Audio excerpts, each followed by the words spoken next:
As constelações do Sistema Solar são devidas à visita de uma estrela estrangeira?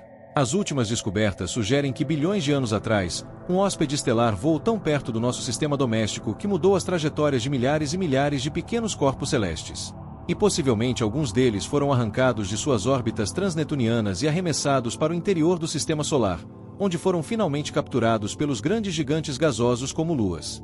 Mas isso não é tudo. Outra teoria empolgante agora está apresentando a ideia de que nosso sistema doméstico foi formado em primeiro lugar por uma quase colisão com outra estrela.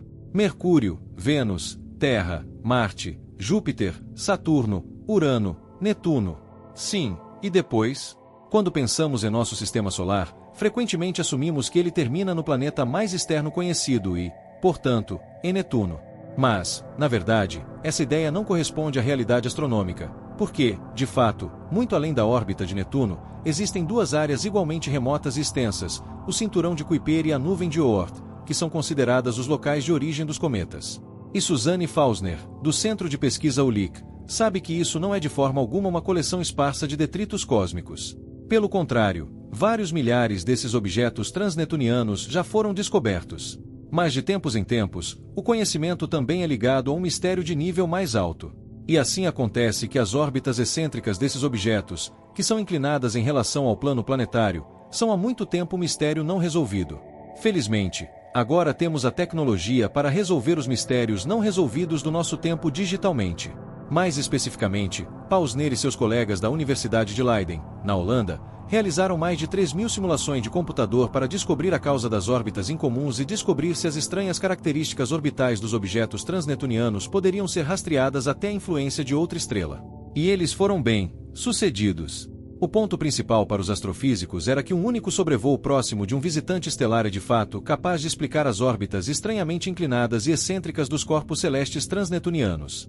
Isso se aplica até mesmo àqueles objetos que estão, para dizer o mínimo, muito distantes, como o planeta Não Sedna, descoberto em 2003, que, em sua jornada pelo espaço, chega a 1.000 unidades astronômicas do Sol.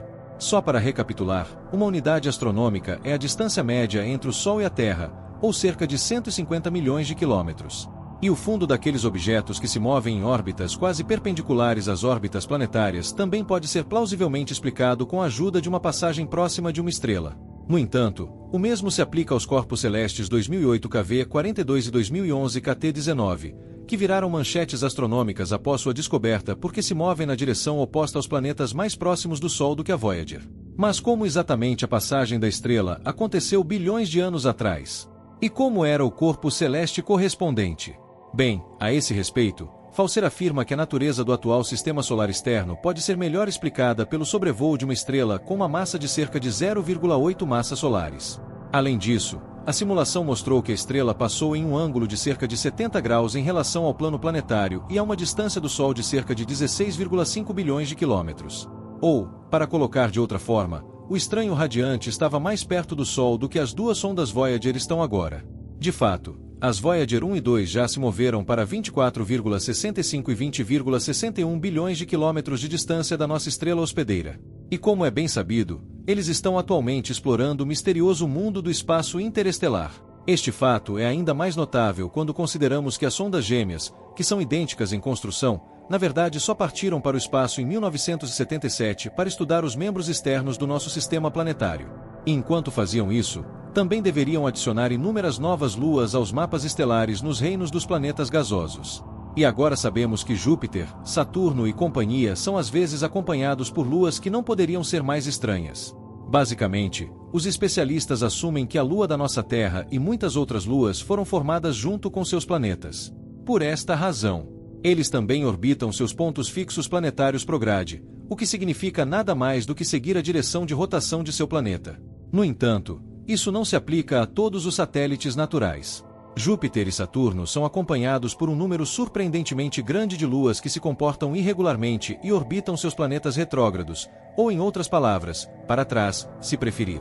E embora isso geralmente também ocorra em órbitas elípticas altamente inclinadas, o padrão rotacional ali está firmemente em mãos retrógradas. No caso de Júpiter, os astrônomos contam um total de 71 satélites que se movem na direção oposta à rotação do planeta, e apenas 16 luas prógradas. Para Saturno, a distribuição prógrada-retrógrada é de 100 a 22. E para Urano e Netuno, a proporção de satélites irregulares excede significativamente a dos regulares. Mas como isso pode ser explicado? Como é que encontramos tantas luas aqui que diferem tanto do padrão esperado? Bem, de forma bem simples, os pesquisadores suspeitam que as luas retrógradas não viram a luz cósmica do dia junto com seus planetas, mas foram capturadas por ele somente mais tarde em detalhes. É concebível que o lar original desses companheiros especiais seja no cinturão de Kuiper.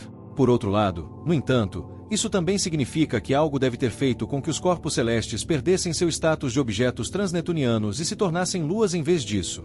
Mas o que? A chegada das luas bem, há algum tempo. A resposta a essa pergunta provavelmente teria sido por meio da migração de Júpiter e dos outros planetas exteriores. Consequentemente, Júpiter em particular pode ter passado pelo sistema solar primitivo como uma bola de demolição planetária, agitando completamente a estrutura existente. Mas, sem surpresa, Suzanne Fousner também aponta para a hipótese da visita estelar no caso das luas retrógradas.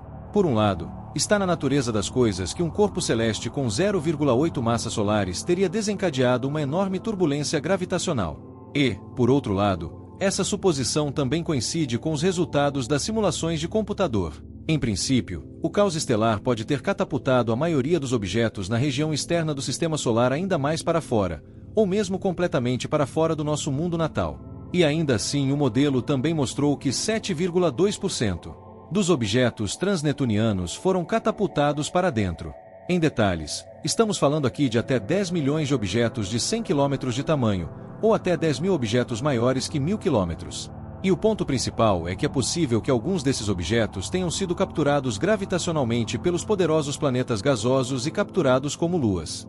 Esta hipótese também coincide com a distribuição prógrada-retrógrada mencionada acima. Na região de Júpiter, os objetos transnetunianos tinham cerca de 30 vezes mais probabilidade de acabar em uma órbita retrógrada do que em uma órbita prógrada. Em Saturno, era cerca de 20%. E embora a maioria dos novos satélites tenha sido posteriormente ejetada de suas órbitas, luas estabelecidas o suficiente permanecem para explicar a existência dos satélites irregulares hoje. Como uma estrela roubou o jovem sistema solar, como podemos ver, as grandes questões sobre o sistema solar não necessariamente exigem inúmeras respostas complicadas. E de acordo com os pesquisadores, o verdadeiro fascínio do modelo de visita às estrelas está precisamente em sua simplicidade. Afinal, ele é capaz de resolver toda uma série de mistérios cósmicos com apenas uma causa. Em detalhes, no entanto, essa passagem estelar não é de forma alguma única que Suzanne Fousner já estudou, como ela e sua equipe descobriram alguns anos atrás. Há também evidências de que o jovem sistema solar escapou por pouco de uma catástrofe e foi significativamente alterado no processo.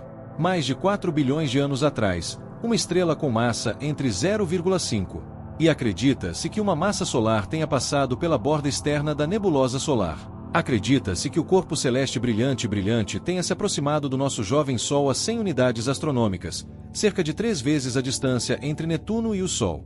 E quando a estrela passou pela borda da grande nuvem de acreção solar de 150 unidades astronômicas, ela rasgou parte do material de lá com ela. E, finalmente, é possível explicar muitas peculiaridades do sistema solar externo de hoje contra o pano de fundo desse ataque estelar. Embora, como mencionado, milhares de corpos celestes já tenham sido identificados lá, modelos astronômicos na verdade sugerem que muitos outros objetos devem estar espreitando além de Netuno. A esse respeito, Fousner e seus colegas até assumem que a massa da região do cinturão de Kuiper foi reduzida para cerca de 1% de sua massa original como resultado do sobrevoo. Além disso, a passagem estelar não só explica a órbita excêntrica e a inclinação de muitos objetos transnetunianos contra o plano planetário, mas também a proporção de massa de Netuno e Urano, bem como a existência de duas populações separadas de corpos celestes no cinturão de Kuiper. De acordo com os cálculos do modelo dos pesquisadores, a probabilidade de um sobrevoo estelar tão próximo é de 20 a 30%.